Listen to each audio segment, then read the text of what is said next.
Welcome to Shukla study point. आप सभी का स्वागत है आपके अपने YouTube channel Shukla study point में। मैं शिवम शुक्ला आप सभी दोस्तों का हार्दिक स्वागत करता हूं।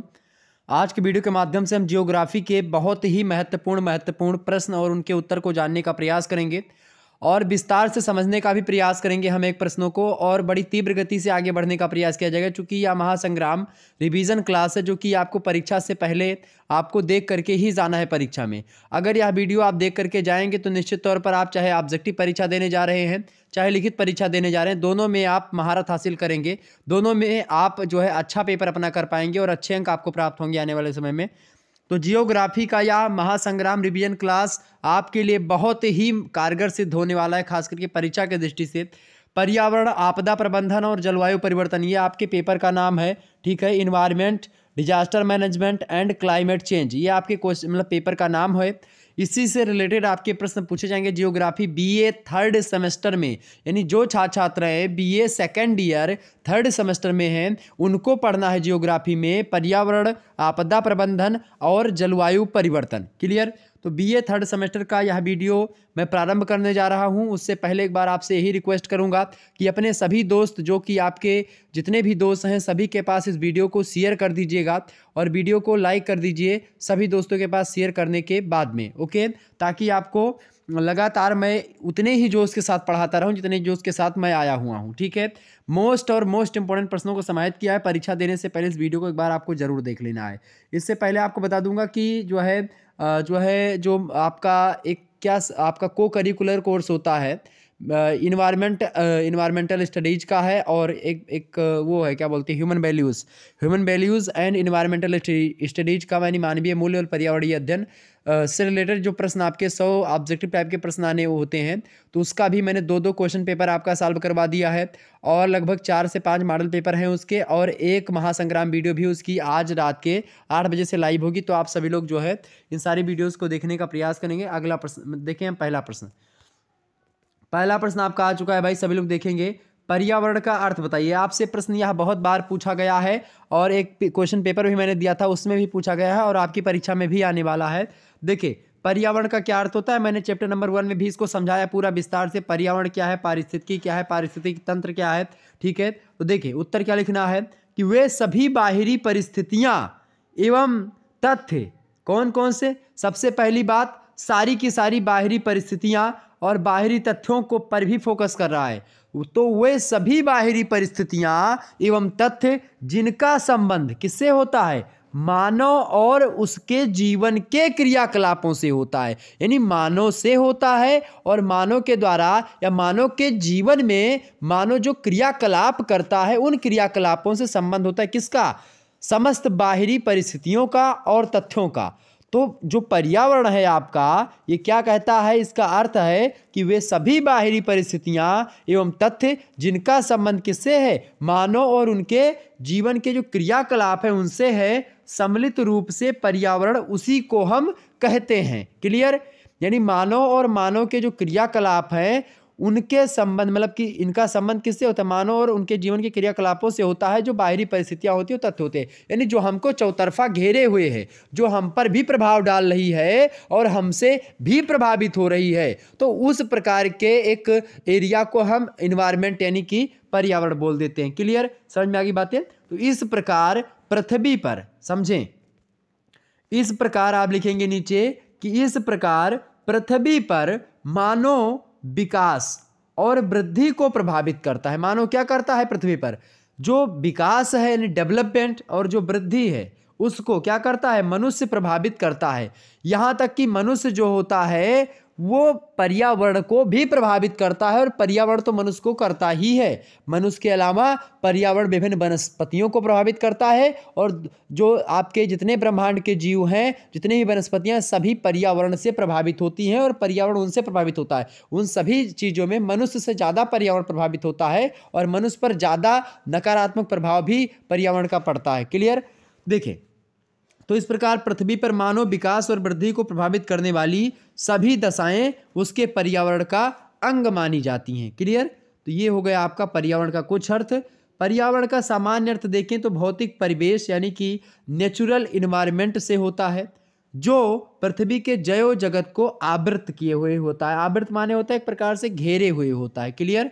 चौतरफा जो हमको घेरे हुए हैं, या फिर एक प्रकार संपूर्ण दशाओं का वह योग जो हमको चौतरफा घेरे हुए है, उसको पर्यावरण कहते हैं। क्लियर? तो आवृत किए हुए, जिसके प्रभाव से जीवन क्या होता है? स्पंदित होता है, यानी कि जीवन प्रभावित होता है, आगे बढ़ता है, चलता है, रुकता है, कई सारी चीजें होती है। दूसरा प्रश्न आपसे बन सकता है, देखेंगे, पर्यावरण की परिभाषा लिखिए। तो ये तो रहा अर्थ आपका। अर्थ में अगर पूछा जाएगा तो आप इसे लिख देंगे परिपलस आवरण। आप अर्थ में भी लिख सकते हैं परिपलस आवरण बराबर पर्यावरण। परि माने होता है परिता, आवरण माने होता है घेरे हुए या ढकना। तो जो हमको चौतरफा घेरे हुए है वही पर्यावरण है। क्लियर? देखिए, पर्यावरण की परिभाषा कैसे लिखनी है आपको। पर्यावरण की अगर परिभाषा पूछी जाए तो फिटिंग महोदय की बड़ी जबरदस्त परिभाषा है। फिटिंग महोदय कहते हैं कि जीवों के पारिस्थितिकी कारकों का योग पर्यावरण है।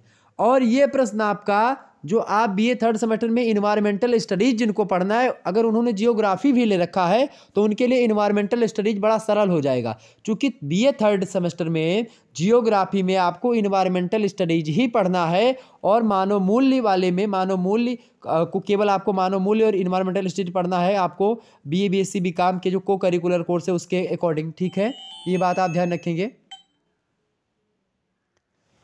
तो ये थोड़ा सा आप ध्यान रखेंगे। तो जीवों के पारिस्थितिकी कारकों का योग क्या है? पर्यावरण है। अर्थात जीवन की पारिस्थितिकी के समस्त तथ्य मिलकर के वातावरण कहलाते हैं। क्लियर? ये परिभाषा किसकी है? तो आपसे पूछा जाएगा तो क्या बताएंगे भाई? तो ये परिभाषा आपकी है, जीवन के पारिस्थितिकी के समस्त तथ्य मिलकर के वातावरण कहलाते हैं, या जीवों के पारिस्थितिकी कारकों का योग पर्यावरण होता है। ये परिभाषा फिटिंग की है। ऑब्जेक्टिव में हर बार पूछा जाता है और आपकी परीक्षा में भी आने वाला ये प्रश्न है। तो ऑब्जेक्टिव में प्रश्न को एकदम से रट लीजिएगा, ये प्रश्न आता ही है। जबकि टांसले महोदय पर्यावरण की परिभाषा को देते हुए कहते हैं कि प्रभावकारी दशाओं का वह संपूर्ण योग जिसमें जीव रहते हैं वो वातावरण कहलाता है। यानी इन्होंने जीव रहने पर ज़्यादा फोकस करने का प्रयास किया टांसले महोदय। तो ये दो परिभाषा बहुत ही छोटी परिभाषा है और बड़ी सरल परिभाषा है। इन दोनों परिभाषाओं को आप रट लीजिएगा, आपके जुबान पर होंगी, आपको पूर्ण नंबर मिलेगा। तो प्रभावकारी दशाओं का वह संपूर्ण योग जिसमें जीव रहते हैं वातावरण कहलाता है। क्लियर? ये चीज़ आपकी हो गई। आगे बढ़ते हैं, तीसरा नंबर प्रश्न। तीसरा प्रश्न आपका आ चुका है, पारिस्थितिकी का अर्थ एवं परिभाषा बताएं। पारिस्थितिकी मतलब होता है इकोलॉजी। अंग्रेजी में पारिस्थितिकी को क्या कहते हैं? इकोलॉजी बोलते हैं। मैंने इसका चैप्टर पढ़ाया है, आप नहीं देखे हैं आप तो आप प्लेलिस्ट में वीडियो पड़ी हुई, आप देख लीजिएगा। पारिस्थितिकी का हिंदी रूपांतरण है क्या? मतलब कि इकोलॉजी का हिंदी रूपांतरण है पारिस्थितिकी। इकोलॉजी जो शब्द है ये यूनानी भाषा के दो शब्दों से मिलकर के बना है। आपसे ऑब्जेक्टिव वालों प्रश्न आपसे बनता है, लिखित वालों के लिए तो बड़ा इंपॉर्टेंट है, इस प्रकार से आप लिख सकते हैं, लेकिन यहाँ से बहुत ज़्यादा ऑब्जेक्टिव बनता है। तो इकोलॉजी शब्द किस भाषा का है भाई? तो यूनानी भाषा का है। ठीक है, ये बात ध्यान रखेंगे। यूनानी भाषा के दो शब्दों से मिलकर के बना है। पहला है आपका आइकोस और दूसरा है लोगास। ठीक है, जिसमें आइकोस का शाब्दिक अर्थ क्या होता है? आइकोस का मतलब होता है निवास स्थान, लोगास का मतलब होता है अध्ययन, शास्त्र या विज्ञान। ठीक है, ये लोगास का मतलब होता है। लोगास से बना है लोजी। क्लियर? तो इको बना है आइकास से और लोजी बना है लोगास से। क्लियर? तो इस प्रकार से अगर देखेंगे तो शब्द की व्युत्पत्ति के आधार पर पारिस्थितिकी को स्पष्ट किया जा सकता है कि जीवों का उन्हीं के निवास स्थान के परिप्रेक्ष्य में अध्ययन करना पारिस्थितिकी कहलाता है। क्या? जीवों का उन्हीं के निवास, यानी किनके निवास? उन्हीं जीवों के निवास स्थान के परिप्रेक्ष्य में, कि उस जहाँ पर वो रहते हैं उन्हीं का एक प्रकार से जो दशाएं हैं या फिर उनके जीवन की जो सिचुएशंस हैं उनके हिसाब से उसी का अध्ययन करना इकोलॉजी कहलाता है, पारिस्थितिकी कहलाता है। ठीक है, यानी पर्यावरण और मनुष्य के बीच का संबंध, पर्यावरण और प्रकृति, मतलब आप देखते हैं प्रकृति और जीवों के बीच के जो संबंध होते हैं, जो क्रियाकलाप होते हैं, जो परिवर्तन होते हैं, उन्हीं सभी का अध्ययन पारिस्थितिकी विषय वस्तु के अंतर्गत करते हैं। पारिस्थितिकी एक विषय है। ठीक है, तो पारिस्थितिक तंत्र जो होता है उसका अध्ययन पारिस्थितिकी के अंतर्गत किया जाता है। इकोसिस्टम जो होता है वो एक जाल होता है और उसी जाल का अध्ययन आप देते हैं पारिस्थितिकी के अंतर्गत। पारिस्थितिकी एक विषय भी होता है, यानी एक टर्म है पारिस्थितिकी, एक विषय वस्तु भी मान सकते हो पारिस्थितिकी को। और इकोसिस्टम जो विषय वस्तु है, यानी जो कंटेंट है इकोसिस्टम, उस कंटेंट का अध्ययन पारिस्थितिकी विषय के अंतर्गत किया जाता है। ये बात आप ध्यान रखेंगे। इसमें जीव तथा उसके स्थान से संपूर्ण जैविक अजैविक संगठनों के अध्ययन का बोध होता है। इतना ही नहीं बल्कि इसके अंतर संबंधों की जटिल प्रक्रिया की ओर भी संकेत मिलता है।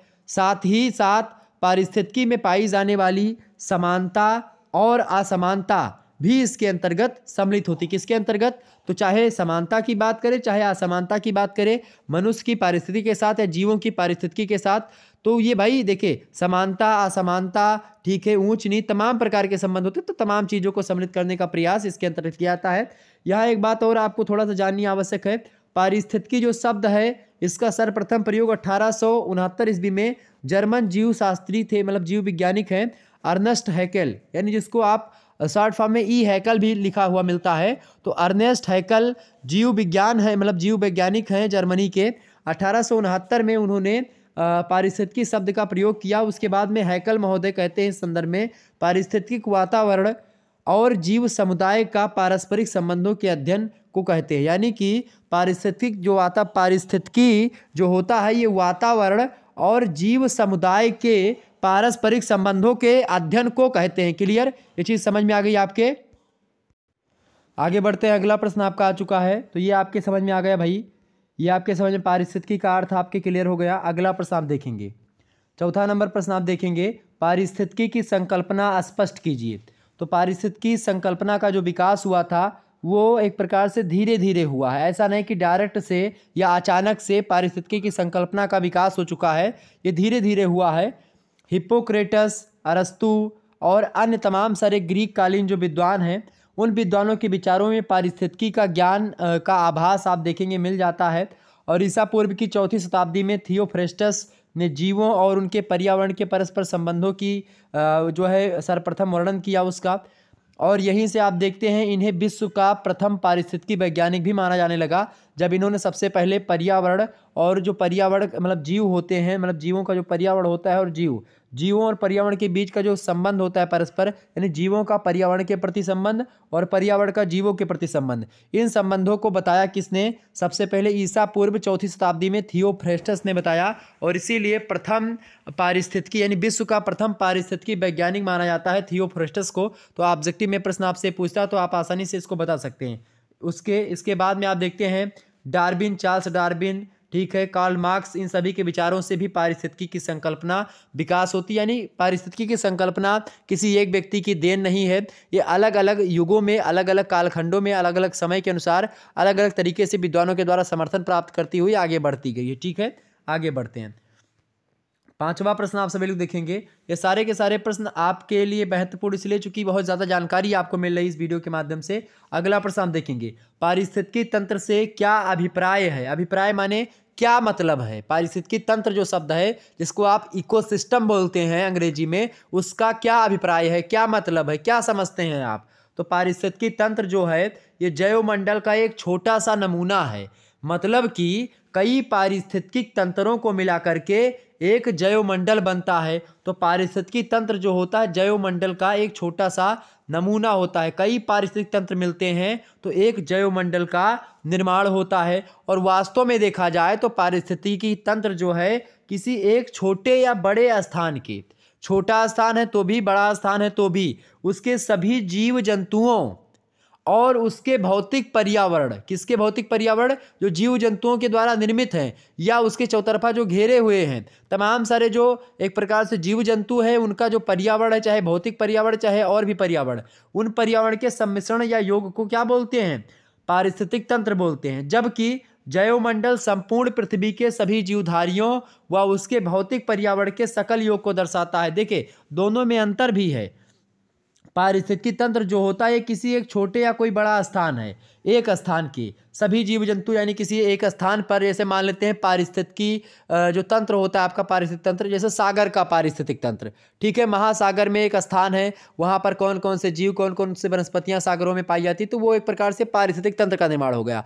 उष्णकटिबंध में उष्णकटिबंधीय पारिस्थितिक तंत्र का निर्माण हो गया, महासागरों में, झीलों में, तालाबों में, ठीक है, पर्वतीय क्षेत्रों में, मैदानों में, तो ये अलग अलग प्रकार से जो होता है इस वन में उस वन में, तो ये सब एक प्रकार से आपके छोटे स्थान पर या बड़े स्थान पर जीव जंतु और उसके भौतिक पर्यावरण के सम्मिश्रण से आपका बनता है भाई पारिस्थितिक तंत्र। लेकिन जो जैवमंडल होता है ये संपूर्ण पृथ्वी के पूरे पृथ्वी के जो सभी जीवधारी, जितने भी जीवधारी, सारे के सारे जीवधारियों और उन जीवधारियों के द्वारा जो भौतिक पर्यावरण बनता है उनके सकल माने होता है संपूर्ण योग से होता है। ठीक है, ये हो गया आपका पारिस्थितिक तंत्र और जो है जैवमंडल में अंतर, यानी जैवमंडल का एक छोटा सा भाग होता है पारिस्थितिक तंत्र। क्लियर? बायोस्फीयर जो होता है, बायोस्फीयर का एक छोटी सी यूनिट होती है, छोटी सी यूनिट है आपकी इकोसिस्टम। क्लियर?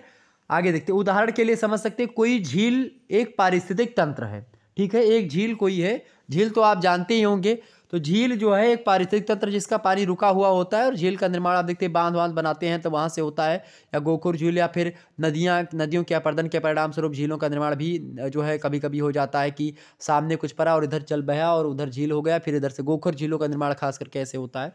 तो देखिए, कोई ये झील एक पारिस्थितिक तंत्र है जिसमें जल की विभिन्न गहराइयों में विभिन्न प्रकार के जीव जल की विभिन्न प्रकृति या भौतिक पर्यावरण के साथ तालमेल रखते हुए क्रियाशील रहते हैं। ये एक उदाहरण के माध्यम से पारिस्थितिक तंत्र को आप समझ सकते हैं। जैसे जल में झील में जो जीव रहते हैं, जो जीवन रहता है, वो खास करके वो जल के अनुकूलता के हिसाब से रहने का प्रयास करता है। जैसे मान लेते हैं कि जल में मछली रहती है, तो मछली जो पानी की क्राइटेरिया है या पानी क्या चाह रहा है, उस चाहने को मछली पूरा करती है, यानी तभी वो वहाँ पर रह पाती है। अगर वो नहीं पूरा कर पाती है तो मर जाएगी उसमें। यानी अगर वो पानी के जो है वातावरण के हिसाब से अपने आप को सेट नहीं कर पाएगी मछली, तो मछली का प्राणांत हो जाएगा। ठीक है, समझ में आ रही बात है ना? तो ये चीज आपको समझना पड़ेगा। आगे बढ़ते हैं। छठा प्रश्न आपका है कि पारिस्थितिकी तंत्र को परिभाषित कीजिए। फटाफट से बताने का प्रयास करेंगे। पारिस्थितिकी तंत्र को जो है परिभाषित कीजिए। तो पारिस्थितिक तंत्र की निम्नलिखित परिभाषा विद्वानों ने इस प्रकार से दी है, ऐसे आप लिख सकते हैं। सबसे पहली परिभाषा आप लिख सकते हो टांसले महोदय की। टांसले महोदय पारिस्थितिकी तंत्र की परिभाषा को देते हुए बड़े अच्छे शब्दों में कहते हैं कि पारिस्थितिकी तंत्र भौतिक तत्वों का, किसका? भौतिक तत्व। भौतिक तत्व माने जो मनुष्य ने खुद बनाया है। क्लियर? या फिर जो एक प्रकार से निर्जीव वस्तुएं हैं, और भौतिक तत्व खास करके तात्पर्य यही है कि जो उसको मनुष्य ने बनाया है। तो पारिस्थितिक तंत्र भौतिक तत्वों का एक विशिष्ट प्रकार होता है। विशिष्ट माने एक अलग प्रकार या विशिष्ट प्रकार। ठीक है, तो एक विशिष्ट प्रकार है, और उनकी रचना जैविक और अजैविक घटकों से होती। जैविक घटक माने होता है जिसमें जीवन होता है, अजैविक घटक जिसमें जीवन नहीं होता है। पर्यावरण के दो तत्व होते हैं आपके, दो घटक हैं, जैविक घटक और अजैविक घटक। जैविक घटक में जैसे कि आपका आता है भाई, जिसमें जीवन है, जैसे मनुष्य हो गया, जो है आपके वनस्पतियाँ हो गई। ठीक है, यानी जिसमें जीव रहते हैं, और जो है जीव जंतु हो गए, ये सब। अजैविक घटकों में आपका ऐसे मृदा हो गया, जल हो गया, वायु हो गई, ये सब आपके अजैविक घटक है। तो इनसे होती है। यह अपेक्षाकृत स्थिर समस्थिति में होता है, और यह खुला तंत्र होता है। कौन? पारिस्थितिक तंत्र को खुला तंत्र किसने कहा? तो टांसले ने कहा। तथा विभिन्न आकार और किस्मों का होता है पारिस्थितिक तंत्र। अलग अलग स्थानों पर अलग अलग प्रकार का पारिस्थितिक तंत्र होता है। क्लियर? ये बात हो गई टांसले महोदय की। अगले विद्वान आते हैं अपने R.L. लिंडमैन महोदय। R.L. लिंडमैन महोदय कहते हैं टांसले महोदय से कि भैया तू ही परिभाषा नहीं दे सकते हो, हमहू बहुत विद्वान हैं, हमहू परिभाषा बता सकी थे। ऐसी बात हुई नहीं थी, लेकिन थोड़ा सा समझने के लिए समझो। तो इन्होंने कहा भैया, R.L. लिंडमैन महोदय कहने लगे बड़ी गदगद शब्दों में कि भैया पारिस्थितिकी तंत्र जो होता है, इस शब्द का प्रयोग किसी भी परिणाम में, किसी स्थान समय इकाई के अंतर्गत, चाहे कोई स्थान हो, कोई समय हो, कोई इकाई हो, किसी स्थान, किसी समय, किसी इकाई के अंतर्गत भौतिक, रासायनिक, जैविक प्रक्रमों से निर्मित तंत्र के लिए किया जाता है। किसका प्रयोग? पारिस्थितिक तंत्र शब्द का प्रयोग जो किया जाता है किसी भी परिणाम में, किसी स्थान पर, किसी समय विशेष, किसी इकाई के अंतर्गत भौतिक प्रक्रम, रासायनिक प्रक्रम और जैविक प्रक्रम, इन तीनों प्रक्रमों से निर्मित तंत्र के लिए होता है। भौतिक माने होता है जो मनुष्य ने बनाया, रासायनिक में रासायन चीजें जो सम्मिलित हैं, जैविक माने जो प्रकृति ने खुद बना करके भेजा है। ये तमाम सारी चीजें हो गई आपकी। क्लियर?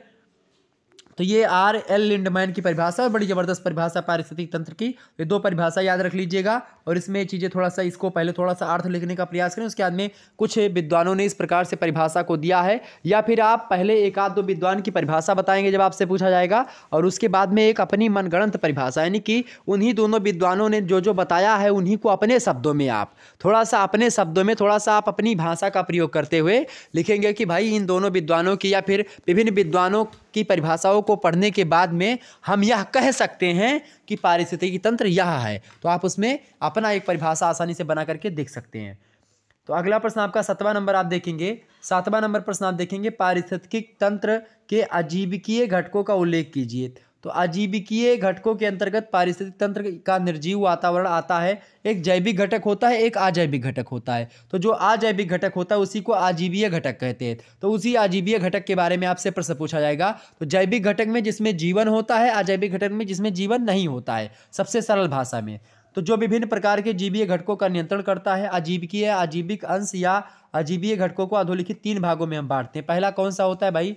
अजैविक घटकों में 3 चीजें होती। पहला होता है आपका, कुछ तो है जलवायु घटक है, यानी जलवायु के अंतर्गत, ठीक, कुछ अकार्बनिक पदार्थ हैं और कुछ जो है कार्बनिक या आपके जो है कार्बनिक पदार्थ या घटक होते हैं। ठीक है, तो अब जलवायु के द्वारा कौन से घटक, जैसे कि जलवायु जो घटक होते हैं जलवायु के द्वारा निर्मित, इसके अंतर्गत वे सभी तत्व आते हैं जो जलवायु की संरचना करते हैं, जलवायु का निर्माण करते हैं, जलवायु का स्ट्रक्चर बनाते हैं। क्लाइमेट स्ट्रक्चर के निर्माण में जिन तत्वों का महत्वपूर्ण योगदान, जैसे कि ताप हो गया, वायु हो गई, आर्द्रता हो गया, जल हो गया, ये सब आपके अजैविक घटक हैं। ठीक है, क्लियर, वातावरण के। अगला आपका दूसरा नंबर अकार्बनिक पदार्थ कुछ हैं। अकार्बनिक पदार्थों के अंतर्गत जैसे नाइट्रोजन हो गया, आपका कैल्शियम हो गया, फास्फोरस हो गया, जल हो गया। जल आपका उसमें भी आता है और इसमें भी आ सकता है। वायु हो गई, तमाम सारे गैसें हो गई, ये सारे चीज़ें जो होती हैं ये वातावरण में अपने चक्र में होती हैं और खास करके ये आपके अकार्बनिक पदार्थ हैं जो कि खास करके अजैविक घटकों में आते हैं। क्लियर। तीसरा आपका कार्बनिक पदार्थ या घटक। कार्बनिक पदार्थों की बात की जाए तो इस वर्ग में वे सभी पदार्थ आ जाते हैं जो जीवीय अंश को अजीवीय अंश से संबंधित करते हैं, जैसे कि प्रोटीन हो गया, कार्बोहाइड्रेट्स हो गया और लिपिड्स हो गए। अब कार्बोहाइड्रेट्स का प्रयोग, प्रोटीन का, कार्बोहाइड्रेट्स का, इन सभी चीज़ों का हम लोग करते हैं ना अपने भोजन के द्वारा, भोजन में पाए जाते हैं चीज़ें। तो खास करके आप देखते हैं ये क्या करते हैं, जो जीवीय अंश को अजीवीय अंश से संबंधित करते हैं, ये खास करके प्रोटीन, कार्बोहाइड्रेट्स वगैरह। तो ये सब भी आपके अजैविक घटक होते हैं। बात की जाए वातावरण के या पर्यावरण के आपके जैविक घटकों की, तो जैविक घटक में समस्त जीवधारियों को सम्मिलित किया जाता है। जिसमें जीव होता है, जो सजीव होते हैं उसको जैविक घटक कहते हैं। पारिस्थितिकी तंत्र में जंतु तथा पादप समुदाय साथ साथ रहते हैं जो किसी न किसी प्रकार से परस्पर संबंध होते हैं। लिंडमैन ने इस संबंध में 1942 में यानी 1942 में एक संकल्पना प्रस्तुत करा और उस संकल्पना को प्रस्तुत करते हुए इन्होंने बताया, लिंडमैन महोदय ने, कि जो है विभिन्न प्रकार के जीवों के परस्पर संबंधों का आधार भोजन होता है। क्या होता है? विभिन्न प्रकार के जीवों के परस्पर जो संबंध होते हैं वो खास करके भोजन पर आधारित होते हैं। आप देखते हैं हर व्यक्ति भोजन पर आधारित होता है। जैसे कि आप देखते हैं पारिस्थितिकी में जो संबंध होता है, चूहे बिल्ली का संबंध देख लें, ठीक है, घास और बकरी का संबंध देख लें, बकरी शेर का संबंध देख लें, हिरण शेर का संबंध देख लें, मनुष्य का बकरी का संबंध। मनुष्य तो भाई सब कुछ खा लेता है आजकल के युग में। पहले तो होता था कि मांसाहार वो लोग करते थे जो जिनके पास कुछ होता नहीं था, मतलब कि बनाने की बुद्धि नहीं थी, आग का विकास नहीं था, तो लोग मांस वगैरह खाते थे। अब जब सब चीज़ों का विकास हो चुका है तब बढ़िया से एक प्रकार से अब क्या हो गया है, अब भी लोग, जैसे कृषि का विकास जब तब नहीं था जब लोग मांस जो है खाते थे। आज अगर आपके पास कृषि का विकास है, उन्नत किस्म की चीज़ों का विकास है, आपके पास बढ़िया बढ़िया प्रोडक्ट है खाने के लिए, तो आप फिर मांस क्यों खाते हो? आप किसी दूसरे की हत्या क्यों कर करके खाते हो? ये भी एक प्रश्न उठता है। हालांकि मैं ये नहीं कह रहा हूँ कि आप मत खाइएगा, लेकिन मैं तो चाहता हूँ कि सभी लोग ना खाएं। मेरी जो पर्सनली ये मानना है कि नहीं खाना चाहिए। ये आपका मानना है कि आप खा रहे हैं कि नहीं खा रहे हैं, आपकी बात है, लेकिन मेरा पर्सनल मानना है और इसके पीछे कई सारे तर्क भी मैं दे सकता हूं, लेकिन आपको मैं ये नहीं कहूंगा कि आप ये करो, क्योंकि मेरा कोई अधिकार नहीं है आप पर कि मैं ये आपको बताऊं। लेकिन उसके जो सकारात्मक और नकारात्मक पहलू उनको समझाना मेरा परम कर्तव्य है। इसीलिए मैं बताता हूं बार बार कि जो शाकाहार होता है ये बहुत बेस्ट होता है। इससे आप देखते हैं जो आजकल नई नई बीमारियां फैल रही हैं इसी कारण से। आप देखिएगा कभी जहाँ पर जो ये मुर्गा उर्गा काटते हैं, बकरी उकरी, उस गली से कभी गुजरो यार आप। शहरों में तो बड़ी गंदगी है, जब शहरों में गुजरो आप वहाँ से इतनी बदबू आती है और मुझे तो लगता है यार, मुझे तो उल्टी आ जाती है वहाँ से निकलते वक्त। मैं रोड नहीं जाता, एक दो बार मैं गलती से निकल गया था। बता दूं कि लगता था कि मेरी जो है सारे जो अंदर का पोजीशन है आते आते सारी बाहर निकल जाएंगी, इस प्रकार से इतनी उल्टी आ रही थी। और पता नहीं कौन से वो लोग हैं जो वहीं पर खड़े रहते हैं और खरीद करके लाते हैं उसको, पता नहीं क्या, और पता नहीं कैसे लोग हैं जो वहाँ पर बैठ करके ऐसे काटते रहते हैं। मतलब मैं क्रिटिसिज्म नहीं कर रहा हूँ, लेकिन ये थोड़ा सा देखिए यार, सोचिए, मतलब इतना बदबू करता है उधर जिसका कोई जवाब नहीं। कहीं पर जाइए, कितने भी आप बड़े बड़े, लेकिन पता नहीं लोग क्यों उसके पीछे हैं। अरब अरब के लोग खाते थे जिनको पता नहीं था उसके बारे में। वहाँ पर खेती होता ही नहीं तो कहाँ खाएंगे, यही सब खाएंगे ना, मांस मछली। चले, हालांकि जैविक घटक की बात की जाए तो इसका जो विभिन्न प्रकार का संबंध होता है, जीवों के परस्पर संबंधों का आधार जो होता है भोजन होता है। एक पारिस्थितिकी तंत्र के जैविक घटक उसकी पोषण जो पोषक संरचना होती है उसी को दर्शाते हैं। आप देखते हैं चाहे ऊर्जा का नियम हो या फिर पिरामिड जो बनता है, ऊर्जा का पिरामिड हमेशा सदैव सीधा रहता, तमाम प्रकार की चीज़ें जो बनती हैं खास करके ये सब भोजन के द्वारा ही निर्मित होती है। जैसे कि जो है घास को बकरी खाती है, बकरी को मनुष्य भी खाता है, मनुष्य को शेर भी खा लेता है, तो इस प्रकार से चीज़ चलती है। या फिर बकरी जो है बकरी को ही शेर खा सकता है, क्लियर, लेकिन शेर तो भाई घास को खाएगा नहीं। तो एक प्रकार से जो संबंध होता है पारिस्थितिकी में वो खास करके इसी भोजन के द्वारा ही होता है।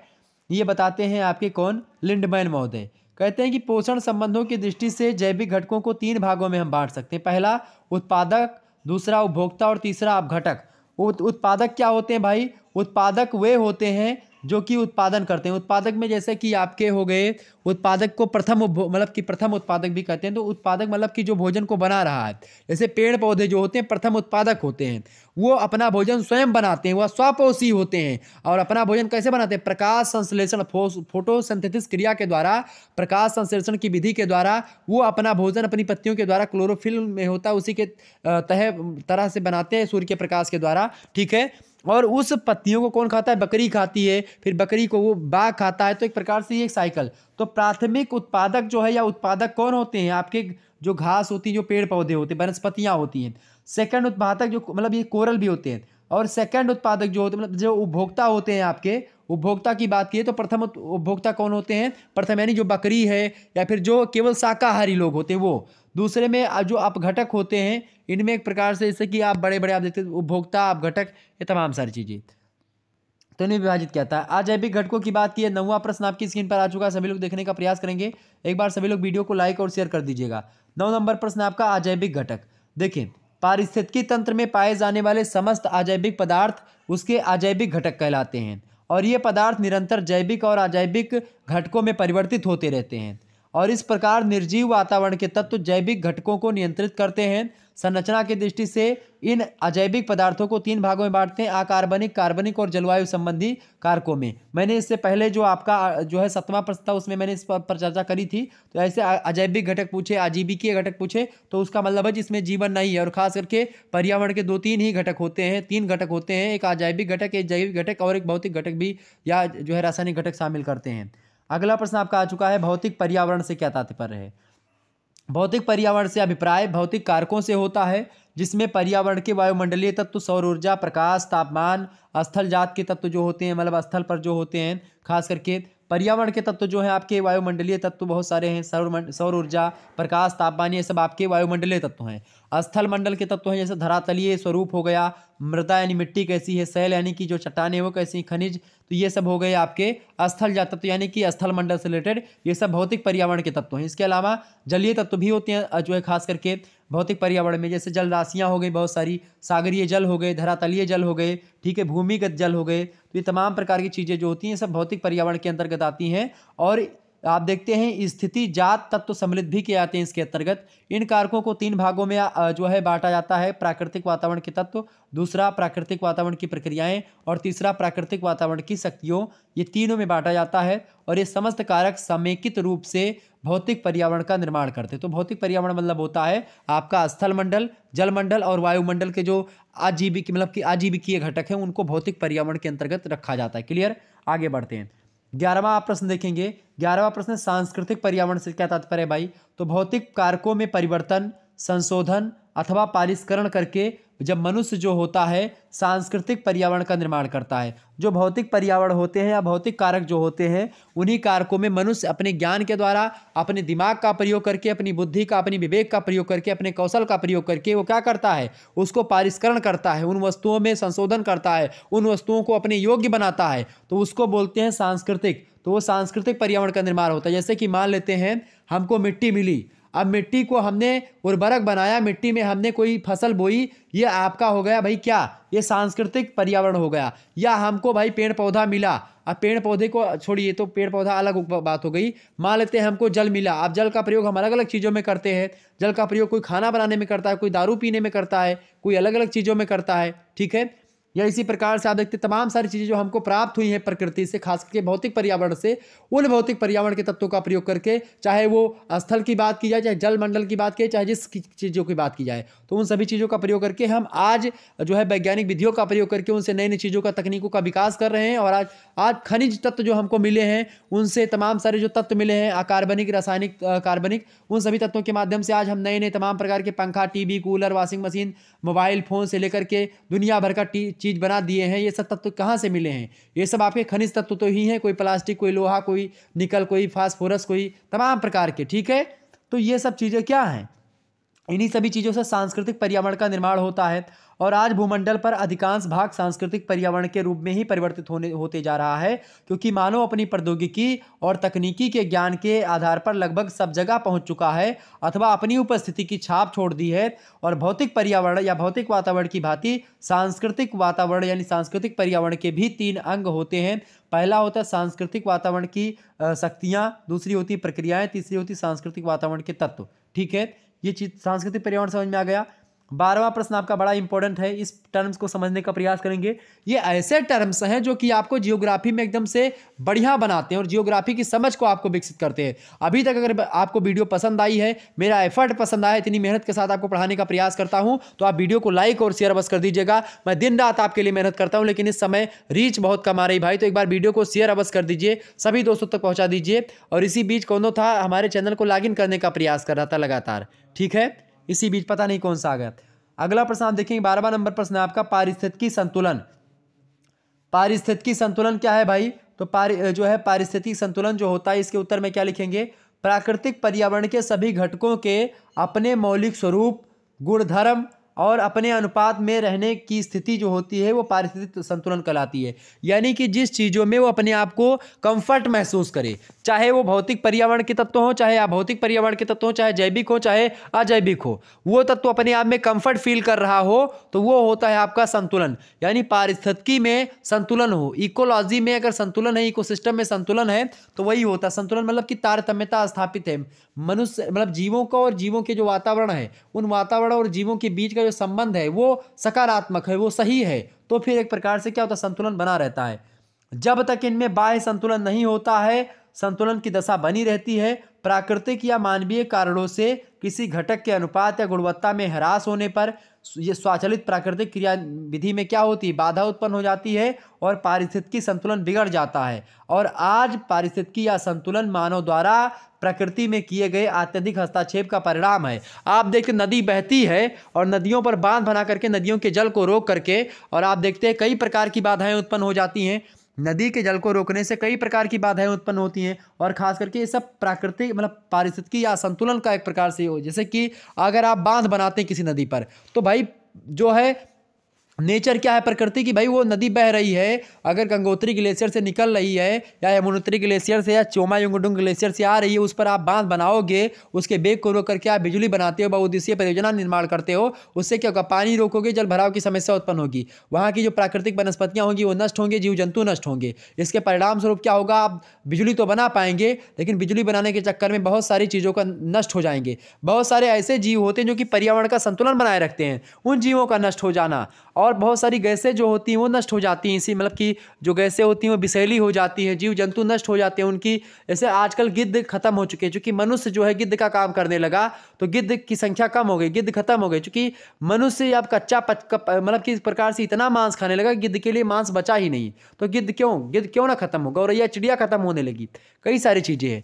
तो ये सब कहीं ना कहीं पे आप देखते हैं, जब मनुष्य जो होता है पर्यावरण के चीज़ों में ज़्यादा दिक्कत पैदा करने लगता है, पर्यावरण की चीज़ों में हस्तक्षेप करने लगता है, तो फिर प्रकृति जो होती है वो भी तांडव मचाने का प्रयास करती है। और इसी तांडव का परिणाम एक कोरोना भी आपके समक्ष आ चुका था, आप लोगों ने देखा। ये कोई एक प्रकार से ये नहीं है कि भाई वो बना ये बना, दुनिया भर का लाइब्रेरी बनाए हैं, ये दुनिया भर का टावर पता नहीं का चिड़िया तमाम मर रही हैं। एक मूवी बनी है रोबोट 2.0, चिड़िया पर ही बनी हुई, आप देखिएगा कभी। और इससे बहुत आजकल शहरों के बच्चे पतंग उड़ाते हैं, काइट उड़ाते हैं बहुत ज़्यादा, उससे क्या होता है, चिड़िया शहरों में बहुत ऊंचाई में उड़ती हैं या फिर बहुत गहराई में उड़ने का प्रयास, यानी नीचे नीचे तो उड़ती हैं। 4-4 मंजिले का 5-5 मंजिले का शहरों में घर बनवा लिए हैं और वहाँ पर चरखी ले लेकर के पतंग उड़ाते हैं। इसको काटा उसको काटा, खूब लगाया सैर सपाटा, अब कटने में झूठी पतंग, अरे कट गई लुटी पतंग, इस प्रकार से। तो ये पतंगों का जो चाल चलन चल रहा है, ये एक प्रकार से इससे क्या हो रहा है, मंझा बांधते हैं उस पर, पतंग काटते हैं, और चिड़िया जब उड़ती हैं तो उनके पंख कहीं उस तार में अगर फंस जाते हैं तो बेचारी उनके पंख कट जाते हैं, गले पे लग गया, गला कट गया, मर गई। बहुत सारी पंछियाँ ऐसी आपको मरी हुई दिखाई पड़ेंगी। तो ये सब पतंग वतंग वाला जो सिस्टम है, इसको बंद कर दो। या क्या जरूरी है पतंग उड़ाना, बहुत सारे और खेल हैं, उसको कर लीजिए। लेकिन मैं देखता हूँ बड़े बड़े लोग जो हैं, लड़के जो हैं, पढ़ते हैं इंटर में, हाई स्कूल में पढ़ते हैं, बुद्धि अक्को पैसे नहीं है, ठीक है, पतंग उड़ावत हैं छत पर खड़ा हुए कैसे से, पता नहीं कितना हत्या कर डायरी। तो इससे क्या होता है, इन सभी चीज़ों से क्या बढ़ता है भाई, बीमारियां फैलती हैं। क्लियर, आगे बढ़ते हैं। तो जब हस्तक्षेप होता है मनुष्य का, तो इसी हस्तक्षेप के परिणाम स्वरूप क्या होता है, प्राकृतिक असंतुलन होता है, पारिस्थितिकी में असंतुलन पैदा होता है। और जब जब पारिस्थितिकी में असंतुलन पैदा होता है तो पारिस्थितिकी क्या करती है, प्रकृति नेचर जो होता है वो मनुष्य का निरसन करने का प्रयास करता है। फिर प्रकृति बहुत बुरा करती है। जब प्रकृति के साथ आप बुरा करोगे तो प्रकृति आपको छोड़ेगी नहीं।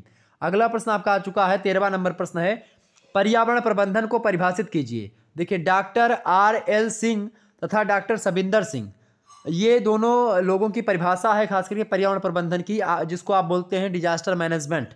ठीक है, तो पर्यावरण प्रबंधन को परिभाषित करते हुए ये कहते हैं, इन्वायरमेंटल जो है प्रबंधन जो होता है उसको करके, कि भूपटल पर स्वस्थ जीवन की वृद्धि के लिए पर्यावरण गुणवत्ता को कायम रखना ही पर्यावरण प्रबंधन होता है। यानी ताकि लोग या भूपटल पर जो लोग रह रहे हैं उनका जीवन स्वस्थ हो सके, वो अच्छे तरीके से जीवन में अपनी वृद्धि कर सके, उनका जीवन अच्छा हो सके, इसके लिए पर्यावरण की गुणवत्ता में कमी नहीं करना चाहिए। उसकी गुणवत्ता जितनी है उतनी क्वालिटी रहनी चाहिए, उससे कम क्वालिटी नहीं करनी चाहिए। आप देखते हैं लगातार मनुष्य जो है पर्यावरण पर हावी होता जा रहा है, पर्यावरण में आप देखते हैं लगातार हावी होता जा रहा है। इसके कारण से क्या हो रहा है, आजकल आप 80 साल जी जाए वही बहुत बड़ी बात है। इतनी सारी बीमारियां फैल गई हैं। आप दवाई भले ही कितनी बना लो, पहले दवाई ववाई नहीं होती थी इतना ज़्यादा, और लेकिन लोग जीते थे।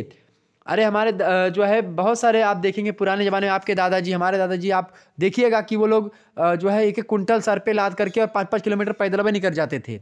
ठीक है, आज कोई लाद पाएगा, 50 किलो लाद के 10 कदम 20 कदम चलाओ, अब देखो गिर पड़ो, फाट पड़ो, चक्कर आई जी। तो ये सब होता है एक प्रकार से प्रकृति का एक प्रकार से जो मिसयूज हुआ है इसी कारण से। देखिए, डेनिस मीडोज के अनुसार ये कहते हैं कि पर्यावरण प्रबंधन की संकल्पना सामान्यतः ऐसे पर्यावरण मॉडल से संबंधित है जो यह सुनिश्चित करता है कि पूंजी, वार्षिक कृषि निवेश तथा पूंजी भूमि विकास में वृद्धि के साथ साथ खाद्य पदार्थों की आपूर्ति में वृद्धि होगी। परंतु दूसरी ओर पर्यावरण प्रबंधन तथा मॉडल इन सभी कारकों की महत्वपूर्ण सीमितताओं आने वाली चुनौतियों तथा समस्याओं की निराकरण की नीतियों को समाहित रखता है। यानी जो आपका पर्यावरण प्रबंधन होता है यह बात ध्यान देने का प्रयास करता है कि आप फैक्ट्री तो बनाओ, मैं ये नहीं कहता, या पर्यावरणीय नीति यह नहीं कहती है, पर्यावरण प्रबंधन यह नहीं कहता कि आप जो है वही नहीं बनाओ, आप औद्योगिक विकास करो, आप सब कुछ विकास करो, लेकिन विकास तब करो जब पर्यावरण को ह्रास ना हो। पर्यावरण में अगर आप हरासमेंट करके अपना विकास साध रहे हो तो फिर दिक्कत है। आप सारी चीज़ें करो लेकिन उससे किसी को तकलीफ ना हो, किसी को दुख ना हो, ऐसी चीज़ें जब करेंगे तो फिर सही होगा। इसके लिए सतत विकास, सस्टेनेबल डेवलपमेंट एक शब्द खास करके पर्यावरण में आपको पढ़ने को मिलता है। ठीक है, सतत पोषणीय विकास, तो ये होना जरूरी है। यानी अगर आप एक पेड़ काटने से पहले अगर आप 10 पेड़ लगाएंगे तो एक पेड़ आप काटने के अधिकारी हैं, अन्यथा नहीं है। और उसे पेड़ काटने के अधिकारी आप हो भी नहीं, कोई भी नहीं है। अगर आप 10 लगाते तो भी एक पेड़ काटने का अधिकार नहीं है, लेकिन वो तब आपके लिए फिर क्या हो जाता है, आपने 10 लगाया तो एक काट लो, ये हो जाता है क्योंकि आपने 10 पौधों को लगाया। क्लियर, आगे बढ़ते हैं। 14 नंबर प्रश्न आप देखिएगा। 14 नंबर प्रश्न आपका आ चुका है, पर्यावरण प्रबंधन की संकल्पना। बहुत महत्वपूर्ण प्रश्न है, ये प्रश्न आपके एग्जाम में आते रहते हैं, तो इन प्रश्नों को एकदम से रट लीजिएगा। अगला प्रश्न आप देखेंगे, वस्तुतः पर्यावरण प्रबंधन की संकल्पना मानव तथा प्रकृति के मध्य संतुलित सामंजस्य से संबंधित है, जिसके अंतर्गत भूमि, मिट्टी, वायु, वनस्पति, जंगल, जीव जंतु, ये तमाम सारी तथा खनिज संसाधन की अधिकतम संभव कुशल व्यवस्था सम्मिलित होती है। और यही कारण है कि पर्यावरण प्रबंधन तथा प्राकृतिक संसाधनों का प्रबंधन जो होता है एक दूसरे के पर्यायी शब्द होते हैं। पर्यावरण प्रबंधन की मुख्य संकल्पना पारिस्थितिकी तंत्र प्रबंधन की संकल्पना होती है, डिजास्टर मैनेजमेंट की संकल्पना होती। क्लियर, ये हो गया आपका। अगला प्रश्न आप देखेंगे 15वां नंबर आपसे प्रश्न पूछा गया है, वातावरण नियोजन या वातावरण प्रबंधन, दोनों बात एक ही, इससे क्या तात्पर्य है? तो वातावरण नियोजन का तात्पर्य समुचित संसाधन उपयोग तथा संसाधन प्रबंध से है। यानी आप उन संसाधनों का प्रयोग करें जो कि नवकरणीय हो, जिनका आप दोबारा बना सकें।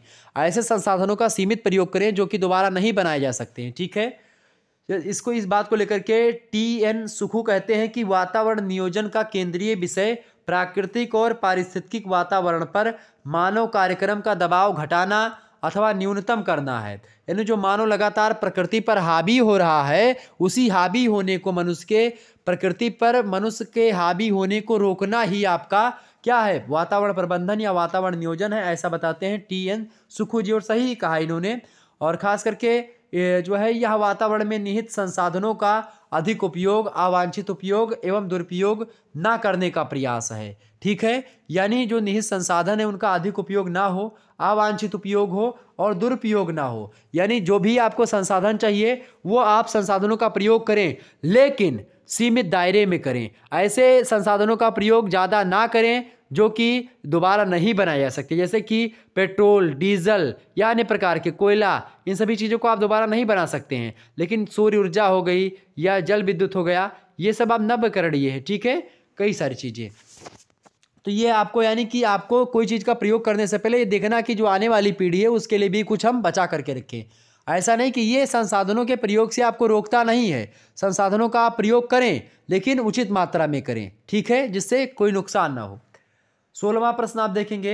16वां प्रश्न आपका आ चुका है, बड़ा जबरदस्त प्रश्न है। ये भी प्रश्न आपकी परीक्षा की दृष्टि से बहुत महत्वपूर्ण है, आपकी परीक्षा में आ सकता है। 16वां प्रश्न आ सकता नहीं, आएगा, एकदम से स्टार लगा लीजिए, आने वाला है। पर्यावरणीय अवनयन या निम्नीकरण बहुत महत्वपूर्ण है। पर्यावरणीय अवनयन या निम्नीकरण माने पर्यावरण की जो मूल्य है, पर्यावरण की जो चीज़ें हैं, जो क्वालिटी है, उसमें गिरावट होना पर्यावरण अवनवीकरण या फिर अवनयन या निम्नीकरण कहते हैं। यदि मानवीय या अन्य कारकों के कारण भौतिक पर्यावरण के कुछ घटकों की इतनी अधिक क्षति हो जाती है, क्षति माने होता है कमी हो जाती है या उसका नुकसान हो जाता है, कि उसकी भरपाई अंतः निर्मित स्वतः नियामक क्रियाविधि के द्वारा नहीं हो पाती है। यानी कि जैसे प्रकृति का अगर आपने एक पत्ता तोड़ा तो फिर मतलब किसे आपने पेड़ को काटा तो पेड़ अपना कल्ला ले लेता है। ठीक है, तो वो तो हो गया भाई, वो दोबारा हो सकता है, भरपाई हो गई उसकी। लेकिन अगर आपने पेड़ को जरिए से उखाड़ दिया JCB लगा करके, तो फिर दोबारा पेड़ वहां पर नहीं जमेगा। तो ये तो हो गया आपका क्या, उसकी भरपाई स्वतः निर्मित नहीं है। अगर आप पेड़ की एक डाउन काटेंगे, एक डाल काटेंगे, तो फिर उसमें कल्ला निकल आएगा, तो वो चलो ठीक हो गया, आप छिनगा दो पेड़ को, वो ठीक हो गया, चलो उसके लिए कोई दिक्कत नहीं है। लेकिन अगर आप उसको जरिए से उखाड़ दोगे तो फिर दिक्कत की बात है, क्योंकि वह क्या नहीं हो पाएगा, उसकी भरपाई अंतः निर्मित स्वतः नियामक क्रियाविधि के द्वारा नहीं हो पाएगा। क्लियर। और जब यही नहीं हो पाता तो यही होता है पर्यावरणीय अवनयन या निम्नीकरण। इससे पर्यावरणीय दशाओं का जैवमंडल जीवों पर प्रतिकूल प्रभाव डालता है और भौतिक पर्यावरण में इस प्रकार मानव जनित परिवर्तनों को पर्यावरण अवनयन कहते हैं। अर्थात पर्यावरण को निम्न प्रकार से परिभाषित कर सकते हैं।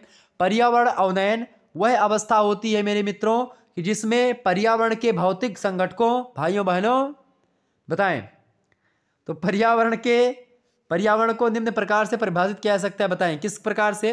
तो पर्यावरण अवनयन क्या होती है, एक ऐसी अवस्था होती है जिसमें पर्यावरण के भौतिक संघटकों में जैविक प्रक्रमों विशेषता मानव की क्रियाओं द्वारा इस सीमा तक ह्रास हो जाता है कि उसे पर्यावरणीय स्वतः नियामक क्रिया के द्वारा ठीक नहीं किया जा सकता है। ठीक है, इसके परिणाम स्वरूप जीव जंतुओं एवं वनस्पतियों पर प्रतिकूल प्रभाव पड़ने लगता है। मैंने ऐसे एक उदाहरण दिया आपको कि पेड़ का डाउन काट दो तो मतलब वो पेड़ सक्षम है कि वो कल्ला दे देगा, वो बढ़िया हो जाएगा। लेकिन अगर जरिए सुखाड़ देबो तो कौनो कल्ला न दे, तो जरिए सुखरबो तो फिर प्रकृति वह चाहे कि आप लोग जरिए सुखारे प्रयास करें। ठीक है, तो ऐसा अगर मनुष्य करेगा कि प्रकृति को नष्ट करने का प्रयास, तो यही आपका पर्यावरणीय अवनयनीकरण, यानी पर्यावरण के मूल्य में गिरावट होना, पर्यावरण की क्वालिटी में गिरावट होना, इन्वायरमेंट के क्वालिटी में गिरावट होना ही पर्यावरणीय निम्नीकरण या पर्यावरणीय अवनयनीकरण होता है। ठीक है, क्लियर, अवनयन होता है। 17वां नंबर प्रश्न आपकी परीक्षा की दृष्टि से बहुत महत्वपूर्ण है, आपकी परीक्षा में हमेशा आता है। पर्यावरणीय शिक्षा से आपका क्या आशय है। देखिए क्या आशय, स्टार लगा लीजिए, आने वाला है। पर्यावरणीय शिक्षा को समझाने के लिए हमें सर्वप्रथम शिक्षा की परिभाषा को समझ लेना परम आवश्यक होगा, क्योंकि शिक्षा जब आप जान लेंगे तो पर्यावरण उसमें जब जोड़ देंगे तो आपका वैसे क्लियर हो जाएगा। शिक्षा समिति और अशिक्षित व्यक्ति के बीच का अंतर ये होता है, देखिए, शिक्षा का कार्य व्यक्तिगत स्तर पर शुरू होकर के अंततः निम्न स्तर पर सर्वव्यापी उद्देश्यों को प्राप्त करना चाहता है। शिक्षा व्यक्तित्व का विकास करती है और कुछ सीमा तक निर्माण भी करती है व्यक्तित्व का शिक्षा। और इस शिक्षा की उत्पत्ति व्यक्ति के चतुर्दिक व्याप्त पर्यावरण से ही होता है। जो व्यक्ति के चौतरफा वातावरण होता है, जो आपको घेरे हुए पर्यावरण, इसी के द्वारा शिक्षा का विकास होता है। पर्यावरण शिक्षा को हम स्वाभाविक या प्राकृतिक या संतुलित या नवीनता एवं परिवर्तन के आधार पर प्रगतिशील शिक्षा मान सकते हैं। पर्यावरण में अनेक प्रकार के उद्दीपन होते हैं जो विविध प्रकार के मनुष्य को प्रभावित करते हैं। इंद्रिय जन्य ज्ञान के परिणाम स्वरूप मनुष्य जो होता है या फलस्वरूप उसके मनुष्य को प्रत्येक क्षण नई अनुभूतियां प्रदान करते हैं और इन्हीं अनुभूतियों पर पर्यावरणीय शिक्षा आधारित होती है। यानी पर्यावरण के बारे में समझना ही पर्यावरणीय शिक्षा है। शिक्षा का मतलब होता है कि आपके अंदर महात्मा गांधी कहते हैं कि आपके अंदर जो जितने भी बालक और मनुष्य के अंदर जो भी आत्मा शरीर और मन के अंदर जितनी भी चीज़ें, उनका सर्वांगीकरण या सर्वांग प्रकटीकरण ही शिक्षा होता है। शिक्षा के द्वारा बच्चा यही करता है, मनुष्य यही करता है कि जो उसके अंदर निहित ज्ञान है उसको बाहर निकालता है। तो उसके अंदर निहित ज्ञान कैसे जाता है? वो पर्यावरण के द्वारा ही पहुँचता है। तो पर्यावरण के संदर्भ में जानना कि भाई ये चीज़ अगर हम करेंगे तो गलत है, ये करेंगे तो सही है, यही होता है पर्यावरणीय शिक्षा। अगला प्रश्न आपका आता है 18वां नंबर प्रश्न है। ये प्रश्न आपकी परीक्षा की दृष्टि से बहुत महत्वपूर्ण है। मैंने इन प्रश्नों में बहुत महत्वपूर्ण ही रखा है, तो आप इन प्रश्नों को एकदम से रट लीजिएगा, रट्टा टोटा मार लो भाई। रट्टा क्या, समझ लो जैव विविधता क्या है। जैव विविधता मान, जैव माने होता है जीव, और वनस्पति दोनों को जैव कहते हैं। वनस्पति और जैव ये होता है आपका जैव। विविधता माने होता है बहुत ज्यादा। विविध माने होता है कने करह बिलाप विविध प्रकार है, अनेक प्रकार। विविध माने होता है कई प्रकार से, ठीक है, यानी अलग अलग प्रकार से। तो बहुत ज़्यादा प्रजाति के, बहुत ज़्यादा प्रजातिक पौधा, बहुत ज़्यादा पेड़, बहुत ज़्यादा के जो है छोटे छोटे जीव जंतु जहाँ पर निवास करते हैं एक स्थान पर, उसको जैव विविधता वाला क्षेत्र कहते हैं, ठीक है। इसको हॉट स्पॉट भी कहते हैं, रक्त तप्त स्थल कहते हैं। पश्चिमी घाट, पूर्वी घाट, हिमालयी प्रदेश, पूर्वोत्तर की पहाड़ियाँ, ये सब जो है खास करके ये सब आपके जैव विविधता वाले ही क्षेत्र है। तो प्रश्न आपका, जैव विविधता क्या है? तो किसी प्राकृतिक प्रदेश में पाई जाने वाली जंगली तथा पालतू जीव जंतुओं एवं पादपों की प्रजातियां, पादप माने वनस्पतियां, पालतू जीव जंतु माने जो भी जीव जंतु होते हैं, उनकी प्रजातियों की बहुलता को जैव विविधता यानी बायोडाइवर्सिटी कहते हैं। जैव विविधता से तात्पर्य जैव मंडल में पाए जाने वाले जीव जंतु, पादप और सूक्ष्म जीवों के मध्य अनुवांशिक के साथ ही साथ जातिगत और पारिस्थितिकी स्तर पर पाई जाने वाली विविधता से है। मतलब कि जैव विविधता से अभिप्राय सजीवों में वनस्पति और प्राणी आते हैं, उनमें पाए जाने वाले जातीय भेद से होता है। किसी क्षेत्र विशेष में पाई जाने वाली प्राणियों की जातियों की संख्या वह पादप उस क्षेत्र की जैव विविधता को दर्शाता है। पारिस्थितिक तंत्र के संचालन के लिए जैव विविधता का बने रहना परम आवश्यक होता है। जैव विविधता शब्द जो है सर्वप्रथम किसने दिया था? इसका प्रयोग सर्वप्रथम कीट वैज्ञानिक थे E.O. विल्सन, उन्होंने 1986 में किया था।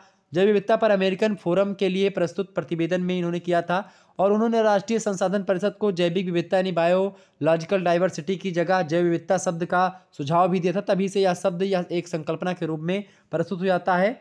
जैव वैज्ञानिकों, पर्यावरणविदों, राजनीतिज्ञों आदि द्वारा विस्तृत रूप से इसको अपनाया गया है। अब इसको मैं थोड़ा सा आपको समझाने का प्रयास करता हूँ, जैव विविधता क्या होता है। मान लेते हैं ये भारत है। भारत में ये आपका हो गया भाई, ये आपका हो गया, देखिए ये भारत है आपका पूरा, ठीक है, मैं समझाने का प्रयास कर रहा हूँ। ये आपका भारत का नक्शा है, ठीक है। अभी मान लो दक्षिण भारत है, तो यहाँ का आपका ये हो गया भाई आपका पश्चिमी घाट, ये हो गया आपका पूर्वी घाट, ठीक है। ये पश्चिमी घाट हो गया, ये पश्चिमी घाट, और ये आपका पूर्वी घाट हो गया। ये पूर्वोत्तर की पहाड़ियाँ हैं, यहाँ पर बहुत ज़्यादा जीव जंतु और वनस्पतियाँ निवास करती हैं। तो ये हो गया आपका, ये जैव विविधता वाला क्षेत्र है, ठीक है। ये भी जैव विविधता वाला क्षेत्र है। जितने भी लाल लाल मैंने बता दिए, ये जैव विविधता वाले ये सब क्षेत्र हैं, ठीक है। हिमालयी जितने एरिया आपके ये पड़ते हैं, उत्तर का हिमालयी प्रदेश, ये भी जैव विविधता वाले क्षेत्र हैं। ये सब आपके जैव विविधता वाले क्षेत्र हैं, ठीक है, क्लियर। इसके अलावा बीच में भी कुछ जो पठार है उस पर भी जैव विविधता पाई जाती है। तो ये सब आपके जैव विविधता वाले क्षेत्र हैं। तो यानी किसी विशेष स्थान पर, जैसे मान लेते हैं पश्चिमी घाट हो गया, किसी विशेष स्थान हो गया, इसमें बहुत सारे जीव जंतु निवास करते हैं, बहुत सारी वनस्पतियां हैं, बहुत सारे छोटे छोटे सूक्ष्म जीव भी हैं। तो इकट्ठा रहते हैं, विभिन्न प्रजाति के हैं। ऐसा नहीं कि एक ही प्रजाति के जीव जंतु बहुत रहते हैं, अलग अलग प्रजाति के, अलग अलग जाति के, अलग अलग जो जीव जंतु हैं, अलग अलग चीज़ें मतलब इकट्ठा ही रहते हैं। तो उसको बोलते हैं आपके जैव विविधता वाला क्षेत्र, क्लियर। 19वां प्रश्न आप देखेंगे, 19 नंबर प्रश्न आपका है कि एची लक्ष्य यानी एची टारगेट क्या है भाई? नगोया सम्मेलन में क्या हुआ था? जैव विविधता के संरक्षण हेतु जो 10 वर्षीय रणनीति बनाई गई थी उसे ही एची लक्ष्यों के नाम से हम जानते हैं। और नगोया में ये सम्मेलन हुआ था और इन्हें एची लक्ष्य नाम देने के पीछे कारण यह था कि किसी एची जापान का परफेक्चर प्रांत है और जिसकी राजधानी नगोया है और एची लक्ष्यों के रूप में मुख्य रूप से 20 लक्ष्यों को सम्मिलित किया गया था और रणनीति की दृष्टि से इन्हें 5 भागों में बांटा गया था। रणनीतिक स्तर पर इन लक्ष्यों को जिन 5 शीर्षकों में बांटा गया है उनको मैं यहाँ पर बताने का प्रयास करता हूँ। 5 लक्ष्य जो थे इसके भाई एची लक्ष्यों के, वो कौन से थे? पहला लक्ष्य था इसका, वैसे तो 20 लक्ष्य थे लेकिन उनको 20 को 60 फॉर्म में 5 लक्ष्यों में बांट दिया गया। पहला है जैव विविधता के क्षय के कारण, यानी जैव विविधता का जो क्षय होता है उसके क्या कारण है, ये पहले बात। दूसरी बात ये कि जैव विविधता पर दबाव में कमी क्यों हो रही है। तीसरी बात, सभी स्तरों पर जैव विविधता की संरक्षा होनी चाहिए, इसको लेकर के इसका लक्ष्य रखा गया। चौथा लक्ष्य रखा गया कि जैव विविधता से प्राप्त लाभों को बढ़ाना जाना चाहिए। पांचवा था कि जैव विविधता के क्षेत्र में क्षमता निर्माण की प्राप्ति की जा सके। ये 5 लक्ष्य जो है बड़े इंपॉर्टेंट हैं जो आपकी परीक्षा के लिए, खास करके एची लक्ष्य अगर पूछा जाएगा आपका तो आप बता दीजिएगा। 10 वर्षीय रणनीति बनाई गई थी ये, ठीक है, इसी को एची लक्ष्य कहते हैं, जिसमें 20 लक्ष्य रखे गए थे जिसको 5 शीर्षकों के माध्यम से छोटे स्तर पर इसको समझाने का प्रयास किया गया है। आगे बढ़ते हैं, अगला प्रश्न 20वां नंबर आपका प्रश्न है भूमंडलीय तापन या ऊष्मन, जिसको आप ग्लोबल वार्मिंग भी कहते हैं, ठीक है। तो ये थोड़ा समझेंगे, ये प्रश्न आपका बहुत महत्वपूर्ण है, इसको एकदम से स्टार दे रहा हूँ, ये प्रश्न आपकी परीक्षा में आने वाला है। भूमंडलीय तापन से अभिप्राय भूमंडल पर बढ़ते तापक्रम से होता है और भूमंडलीय उष्णता आज विश्व की महत्वपूर्ण समस्या बन गई है। भूमंडलीय उष्णता के कारण संपूर्ण पृथ्वी की जलवायु में परिवर्तन हो रहा है और जलवायु परिवर्तन का सबसे बड़ा कारण होता है ग्लोबल वार्मिंग, वैश्विक तापन, भूतापन, ठीक है। भूतापन क्यों बढ़ता है, जब क्या होता है भाई, मैं ये जितनी गैसें लिखी हुई इसको मैं बताने के बाद में अभी एक चीज़ और आपको बता रहा हूँ। क्योटो एक संधि हुई, क्योटो प्रोटोकॉल जो है ये भूमंडलीय तापन यानी ग्लोबल वार्मिंग से संबंधित है, ऑब्जेक्टिव में प्रश्न बार बार पूछा जाता है। तो ये क्योटो संधि जो है इसके अंतर्गत 6 हरित गृह गैसें जो है यानी कि हरित ग्रीन हाउस गैसेस जो हैं वो 6 ठो बताई गई हैं, ऐसी पहचानी गई हैं जो भूमंडलीय उष्णता को बढ़ाती हैं। ये गैसें कौन कौन सी हैं? पहली गैस है आपकी कार्बन डाइऑक्साइड, दूसरी गैस है मीथेन, तीसरी गैस है नाइट्रस ऑक्साइड, चौथी गैस है क्लोरोफ्लोरोकार्बन, ठीक है, क्लोरोफ्लोरोकार्बन या हाइड्रोक्लोरोकार्बन। इसके अलावा पर क्लोरोफार जो है कार्बन ये हो गया। इसके अलावा आप देखिएगा सल्फर जो है हेक्साफ्लोराइड, ये तमाम सारी गैसें जो हैं इसके अलावा और तमाम सारी गैसें इसके अलावा 25 अन्य गैसें भी पहचानी गई हैं जो कि जो है GHG3 है, मतलब कि एक प्रकार से ग्रीन हाउस गैसेस, ठीक है, इसको ग्रीन हाउस गैसेस कहते हैं। इस GHG3 लिखा रहे तो इसका मतलब है ग्रीन हाउस गैसेस, ठीक है। तो ये हैं और भूमंडलीय उष्णता में सहायक होती हैं। अब इसको मैं थोड़ा सा आपको और समझा देता हूँ ताकि आप अच्छे समझ जाएं। क्या होता है जब एक गैसें मान लेते हैं कार्बन डाइऑक्साइड को मिले तो कार्बन डाइऑक्साइड सबसे गर्म गैसें होती है। तो कार्बन डाइऑक्साइड की बात की तो ये क्या करती है, कार्बन डाइऑक्साइड ये क्या करती है भाई, वातावरण को गर्म करती है। और गर्म जब वातावरण को कार्बन डाइऑक्साइड गर्म करती है तो इससे क्या होता है, आप देखते हैं बड़ी बड़ी चिमनियों से कार्बन डाइऑक्साइड गैस निकलती है या अन्य क्षेत्रों से कार्बन डाइऑक्साइड, मनुष्य के द्वारा जनसंख्या वृद्धि होती है, कार्बन डाइऑक्साइड में बढ़ोतरी होती है तो वातावरण क्या हो जाता है, गर्म हो जाता है। और जब वातावरण आपका पूरा गर्म हो गया तो जब वातावरण के संपर्क में जो हवाएं आएंगी वो हवाएं भी गर्म हो जाएंगी और जब गर्म हवा हो जाती है तो गर्म हवाएं ऊपर उठती हैं और जब गर्म हवाएं ऊपर उठती हैं तो फिर एक प्रकार से वो बहने लगती हैं और जब वही हवाएं बहती हैं तो ऊपर जा करके जो आपके बड़े बड़े पहाड़ होते हैं और पहाड़ों पर आपको पता हो ग्लेशियर जमी हुई होती हैं और उसी ग्लेशियर में ये गर्म हवाएं टकराती हैं। और चूंकि ग्लेशियर जो होते हैं जिसको हिमनद कहते हैं वो एक प्रकार से बर्फ़ के बड़े बड़े पहाड़ होते हैं जो कि जो है पर्वतों के ऊपर एक चादर होती है मोटी मोटी बर्फ़ की, जिनसे जो पिघल करके नदियाँ बहती हैं। तो जब उसमें गरम गरम हवाएं टकराती हैं ठंडे ठंडे बर्फ़ में तो क्या होता है, बर्फ़ पिघलने लगता है और जब वही बर्फ़ पिघलता है तो जो नदियाँ होती हैं उनमें जल बहुत तीव्र गति से बढ़ने का प्रयास, यानी जल जो होता है बढ़ जाता है। नदियों में जल बढ़ने से क्या होता है, जल भराव की समस्या, मतलब बांध टूट जाते हैं और जो है एक प्रकार से जल का एक प्रकार से जो बांध की एरिया होती है उस पर जल का एक प्रकार से क्या होता है, दबाव भी बन जाता है, झीलों का निर्माण हो जाता है, बाढ़ आता है जिससे तमाम सारी हानि होती है। और नदियों के जलस्तर में वृद्धि होने से क्या होता है, समुद्र के जलस्तर में वृद्धि होती है क्योंकि नदियों का जल समुद्र में ही जाकर के गिरता है और समुद्र के जलस्तर में जब वृद्धि होती है तो क्या होता है, जो द्वीपीय इलाके होते हैं सारे के सारे वो द्वीप डूब जाते हैं, जो एक प्रकार से अधिक तटीय इलाके होते हैं समुद्र किनारे बसे हुए वो सब डूब जाते हैं, बाढ़ की समस्या उत्पन्न हो जाती है, कई सारे नुकसान होते हैं इसके, ठीक है। ये हो गया आपका वैश्विक तापन, ठीक है, वातावरण का गर्म हो जाना। अगला प्रश्न आपका 21 नंबर प्रश्न देखेंगे, मरुस्थलीकरण। मरुस्थलीकरण का क्या अर्थ होता है भाई, उपजाऊ भूमि का मरुस्थली भूमि में परिवर्तित हो जाना ही होता है मरुस्थलीकरण। मरु माने होता है मर जाना, स्थल माने होता है जमीन जायदाद, यानी ऐसा स्थल जो कि मरा हुआ है, जिस पर जो एक प्रकार से जिसकी उर्वरक क्षमता क्षीण हो चुकी है, जिस पर कृषि नहीं कर सकते हैं, तो हो गई आपकी मरुस्थल। ठीक है, तो मरुस्थल का मतलब होता है उपजाऊ भूमि, जब मरुस्थली भूमि, मरुस्थली मतलब जब मर गई होती, जिस पर उपजाऊ नहीं बची है। पारिस्थितिकविद और भूगोल मतलब पर्यावरणविदता इसे एक क्रमिक प्रक्रिया मानते हैं। मतलब ऐसा नहीं कि डायरेक्ट जो है कोई मिट्टी जो होती है वो अनुपजर हो जाती है, लगातार जो होती है, आप लगातार अगर चाहे किसी मिट्टी का अपरदन होगा, यानी मिट्टी कट करके बह रही, तो उससे भी क्या होता है, ये बढ़ता है, यानी कि मरुस्थलीकरण में वृद्धि होती है। इसके अलावा आप देखते हैं पेड़ों की कटाई से मरुस्थल में वृद्धि होती है, चूँकि जो है मिट्टी का कटाव फिर बढ़ जाता है पेड़ों की कटाई से। इसके अलावा लगातार अगर आप फर्टिलाइजर का प्रयोग कर रहे हैं, ठीक है, जो है वैज्ञानिक विधि की जो खाद है उनका प्रयोग करें, तो फिर दिक्कत की बात है। आप हरी खाद और गोबर की खादों का प्रयोग, जैविक खादों का भी प्रयोग करने का प्रयास करेंगे, तो आपका खेत बचा रहेगा और मिट्टी मरुस्थल नहीं बदलेगी। जो जलवायु प्राकृतिक वनस्पति मृदा जीव जंतु और मानवीय क्रियाओं का परिणाम होता है, जो कि ये मिट्टी जो है अनुर्वर हो जाती है, और इसे मानव द्वारा पारिस्थितिक क्रम में अवरोध भी माना जाता है खास करके। आगे बढ़ते हैं।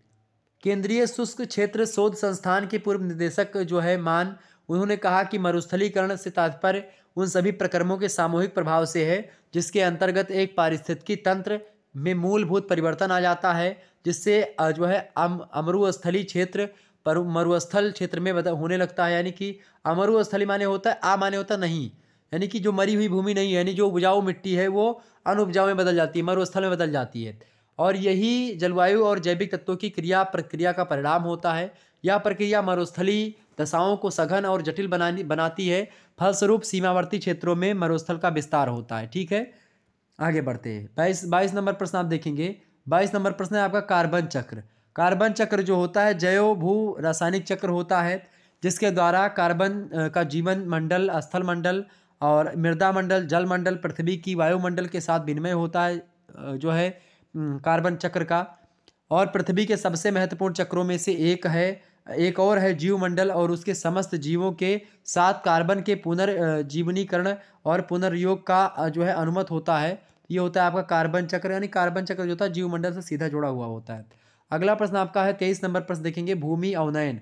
अवनयन माने होता है कमी आना, भूमि की क्वालिटी में कमी आना भू अवनयन होता है। भूमि अवनयन वह प्रक्रिया जिसमें भूमि खेती के अयोग्य बनती है, यानी कि योग्य नहीं रह जाती, अयोग्य हो जाती है। माने नहीं, किसके योग्य, मतलब कि भूमि खेती करने के योग्य नहीं बचती है। ठीक है, भूमि निम्नीकरण के कई सारे तत्व जिम्मेदार हैं, तो आपसे ये प्रश्न आपके ऑब्जेक्टिव में पूछा जाता है। सबसे पहली बात खनन जो होता है या भूमि निम्नीकरण का सबसे महत्वपूर्ण कारक है, क्योंकि खनन के बाद में क्या होता है, खदानों वाले स्थानों को गहरी खाइयों और मलबे के साथ खुला छोड़ दिया जाता है, और खनन के कारण से झारखंड, छत्तीसगढ़, मध्य प्रदेश और उड़ीसा जैसे राज्यों में आप देखिएगा वन उन्मूलन से क्या होता है, भूमि निम्नीकरण हुआ है बहुत ज़्यादा, आपने देखा भी होगा।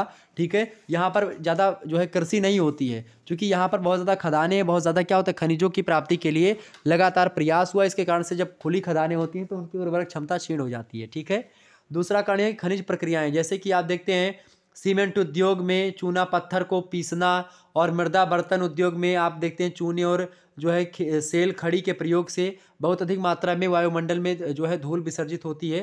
तो कई सारे कारण होते हैं जिसके कारण से क्या होता है, ये भूमि अवनयन होता है। ठीक है, मतलब भूमि की क्वालिटी में परिवर्तन होता है। दूसरा कारण है आपका अति पशुचारण, यानी जब किसी स्थान पर आप बहुत मात्रा में पशुओं को चराएंगे, पशुचारण करेंगे, तो फिर दिक्कत होगी। जैसे गुजरात में आप देखेंगे, राजस्थान में, मध्य प्रदेश में, महाराष्ट्र में बहुत ज़्यादा पशुचारण हुआ है, इसके कारण से भूमि निम्नीकरण जो है बढ़ा हुआ है। तीसरा कारण ये है भाई जलाक्रांतता या जल क्रांति जिसको बोलते हैं। पंजाब में, हरियाणा में, पश्चिमी उत्तर प्रदेश जैसे राज्यों में आप देखेंगे अधिक सिंचाई भूमि निम्नीकरण के लिए उत्तरदायी हो जाती है। अति सिंचन से जो है उत्पन्न जलाक्रांतता भी जो होती है, यानी कि बहुत ज़्यादा अगर आप सिंचाई करते हो खेत की तो फिर भी दिक्कत की बात है। अगर लगातार पानी बहुत ज़्यादा हो जाता है खेतों में, बहुत ज़्यादा बाढ़ आती है या फिर उसमें पानी भरा रहता है खेतों में, तो उससे भी क्या होता है कि निम्नीकरण का एक प्रकार से उत्तरदायी कारण है। इससे क्या होता है, मृदा में जो लवणीयता होती है और क्षारीयता होती है ये बढ़ जाती है, जिसके कारण से मृदा जो होती है वो जो है क्या हो जाती है, वो आपकी जो है निम्नीकरण में तब्दील हो जाती है। अगला प्रश्न आपका चौथा पॉइंट है, आपका कारण है औद्योगिकरण। औद्योगिकरण जो होता है पिछले कुछ वर्षों में देश के विभिन्न भागों में औद्योगिक जल निकास से बाहर आने वाला अपशिष्ट जो होता है, जो मलबा होता है, उसी को अपशिष्ट बोलते हैं, कचड़ा। तो वो मतलब कि जो जो है खास करके फैक्ट्रियों से निकलता है उसी कचड़े को अपशिष्ट बोलते हैं। ठीक है, तो ये अपशिष्ट पदार्थ भूमि और जल प्रदूषण का स्रोत होता है। कोई तो कचड़ा भूमि में फेंक देते हैं भाई, आप शहरों के किनारे देखते हैं कचड़ा होता है, पड़ा होता है, जिससे पूरा नष्ट हो जाता है, बहुत बदबू भी करता है और एक प्रकार से भूमि भी दिक्कत में आ जाती है। और कुछ कचड़े जो होते हैं जैसे कि उसमें जो पानी या चिमनियों से जो धुएँ निकलते हैं वो मतलब कि वो वायु प्रदूषण करते हैं, और जो एक प्रकार से उसके मलबे होते हैं, कचड़ा होता है, वो नदियों में प्रवाहित कर देते हैं। इससे नदियाँ एक प्रकार से जो है दिक्कत में आ जाती हैं। अगला प्रश्न आप देखेंगे, 24 नंबर प्रश्न आपकी परीक्षा की दृष्टि से बहुत महत्वपूर्ण है, आ चुका है। प्रश्न क्या है आपका, राष्ट्रीय पर्यावरण नीति 2006 क्या है? बहुत बढ़िया प्रश्न है। राष्ट्रीय पर्यावरण नीति 2006 यानी जो है इन्वायरमेंटल नेशनल पॉलिसी, एक व्यापक नीतिगत दस्तावेज है। और इसमें आप देखेंगे जिसे देश के सतत विकास लक्ष्य हासिल करने के लिए, यानी सस्टेनेबल डेवलपमेंट का जो लक्ष्य रखा गया है उसको हासिल करने के लिए राष्ट्रीय स्तर पर तैयार किया गया है। मतलब कि ऐसा लक्ष्य रखा गया है जिससे क्या हो, पर्यावरण की हानि ना हो और उद्योग भी हो सके। ठीक है, यह नीति पिछली नीतियों से जो है प्रतिस्थापित नहीं रखती है, बल्कि उन्हें जोड़ती है। यह नीति विशेषज्ञों, सरकारों, औद्योगिक एसोसिएशनों, शिक्षाविदों और अनुसंधान संस्थाओं, सिविल सोसाइटी, गैर सरकारी संगठनों तथा लोगों के साथ हुए व्यापक विचार विमर्श का परिणाम होती है।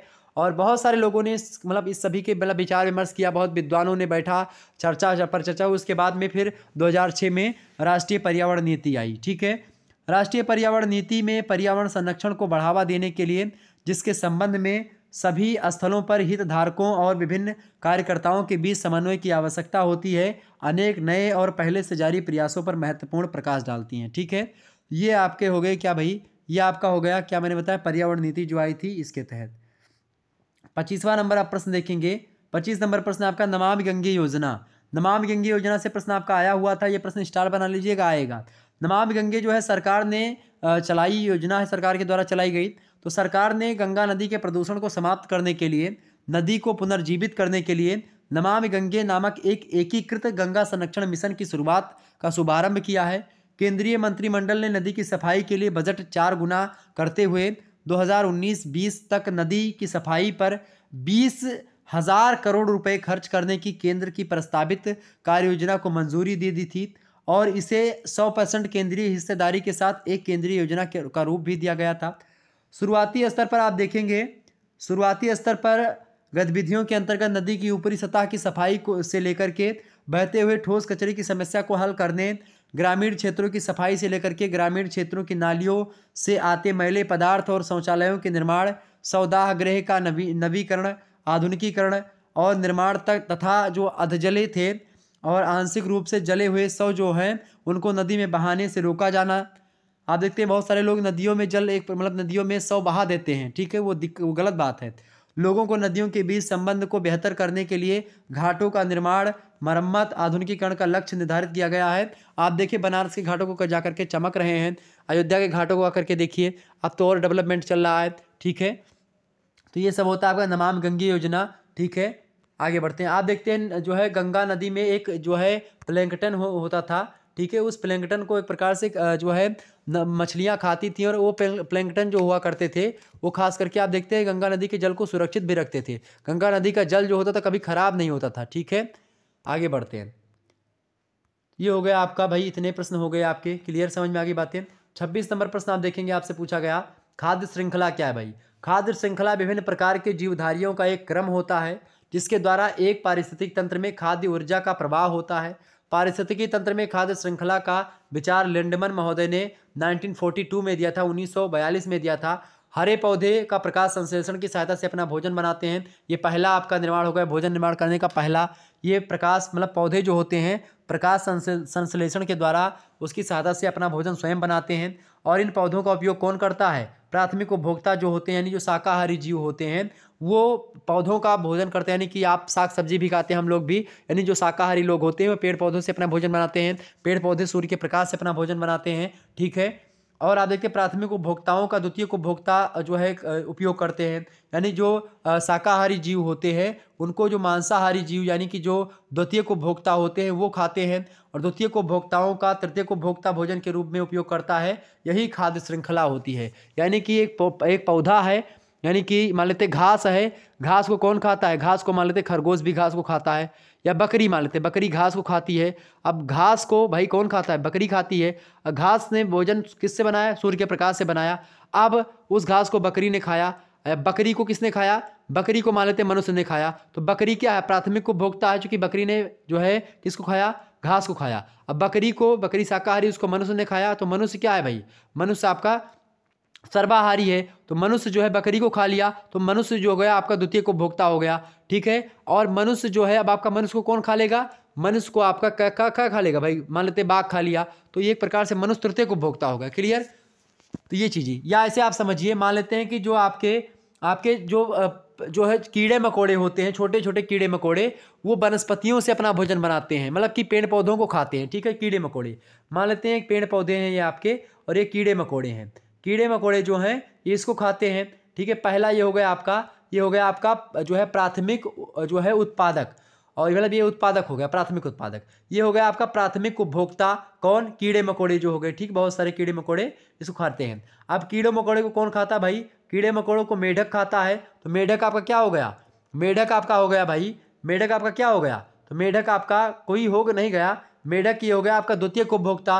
और मेढक को कौन खाता है? मेढक को आपका भाई, मेढक को कौन खाता है? मेढक को अपना ये खाता है भाई सर्प। तो मेढक को जब सर्प खाता है, ये सर्प क्या होगा? तृतीय उपभोक्ता हो गया। तो ये भी एक खाद्य श्रृंखला ही, एक खाद्य चेन बन गई है, ठीक है। ये फूड चेन का निर्माण हो गया कि सांप किसको खाता है? मेढक को। मेढक किसको खाता है? मेढक खाता है कीड़े मकोड़ों को। कीड़ा मकोड़ा किसको खाता है? वो पौधों से अपना भोजन निर्माण करता है। तो इस प्रकार, और पौधे अपना भोजन कैसे बनाते हैं? वो खुद भोजन बनाते हैं सूर्य के प्रकाश से, प्रकाश संश्लेषण की क्रिया के द्वारा। क्लियर? ये चीज़ क्लियर हो गई? तो यही होता है आपका खाद्य श्रृंखला, ये होता है फूड चेन। ऐसे चित्र के माध्यम से आप बना करके समझा सकते हो। यहीं पर एक चित्र, यहाँ पर घास फूस बना करके गेहूं बना दीजिए, यहाँ पर उसको बकरी बना दीजिए, ठीक है। बकरी के बाद में यहाँ पर मनुष्य आप बना दीजिएगा, ठीक है, तृतीय में, और यहाँ पर बाघ बना दीजिएगा। तो ये भी आपका हो गया। क्लियर? समझ में आ गई बातें? आगे बढ़ते हैं। तो एक प्रकार से ये हो गया आपका भाई, क्या हो गया? ये आपकी खाद्य श्रृंखला हो गई, जो कि मैंने आपको समझा दी। अब आगे जो है, अब नेक्स्ट वीडियो में चर्चा करने का प्रयास करेंगे भाई, क्योंकि समय आपका बड़ा लंबा हो गया है।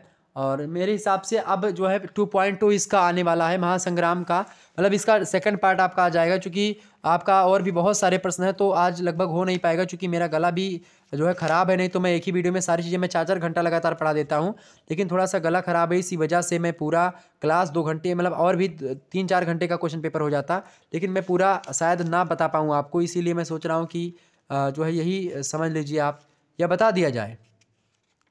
बता दिया जाए? चलो समझ लेते हैं यार, क्या दिक्कत है। चलो समझते हैं तीव्र गति से, चलो तीव्र गति समझने का प्रयास करते हैं। नहीं चले भाई, नहीं समझो तो, कि चूँकि बड़ा लंबा हो जाएगा, तो दूसरी वीडियो एक आ जाएगी, उसको देख लीजिएगा। लगभग इतना आपका हो जाएगा। बाकी आप जो है मॉडल पेपर देख लीजिएगा, उससे काम चल जाएगा। और एक क्वेश्चन पेपर भी विश्वविद्यालय के 2 विश्वविद्यालयों के पेपर है, उसको मैंने सॉल्व करवा दिया, वो देख लीजिएगा। 1-2 दिनों में, 3 दिनों में इसका भी आपका आ जाएगा। क्लियर? चलते भी मिलते हैं नेक्स्ट वीडियो में। तब तक के लिए जय हिंद जय भारत। आप सभी का बहुत बहुत धन्यवाद हमारे से जुड़ने के लिए। इसी प्रकार से अपना प्यार हमेशा बनाए रखिएगा। तो मैंने कहाँ तक खाद्य श्रृंखला तक आपको समझा दिया है। आगे हम बहुत सारे प्रश्नों को समझेंगे 27 नंबर से, यानी कि भूस्खलन के बाद में हम चर्चा करने का प्रयास करेंगे। बहुत सारे आपके प्रश्न रखे हैं जो कि आपकी परीक्षा की दृष्टि से बहुत महत्वपूर्ण है, ठीक है। तो इन प्रश्नों को हम समझने का प्रयास करेंगे, आपकी परीक्षा की दृष्टि से बहुत महत्वपूर्ण है। बाकी आपको बताऊंगा कि महासंग्राम रिवीजन क्लास आपकी ह्यूमन वैल्यूज़ की भी है, आप इसको देख लीजिएगा। मानव मूल्य और पर्यावरण अध्ययन, ठीक है, बहुत महत्वपूर्ण है आपकी परीक्षा की दृष्टि से। लगभग इसमें 200 से 300 प्रश्नों को बताया गया है, क्योंकि 400 प्रश्न मैंने लिखा था, लेकिन 400 प्रश्न हो नहीं पाए थे। लगभग इसमें 250 प्रश्नों को मैंने बता दिया था, ठीक है। कुछ प्रश्न आपके बच्चे हैं, उसको भी जल्दी मैं करवा दूंगा। महासंग्राम रिवीजन क्लास आपकी ये पॉलिटिकल साइंस की, इसका जो है पार्ट 1 हो चुका है, इसको भी देख लीजिएगा। पार्ट 2 आने वाला है। मध्यकालीन इतिहास का पूरा एक ही वीडियो में मैंने बता दिया था, इसको देख लीजिएगा।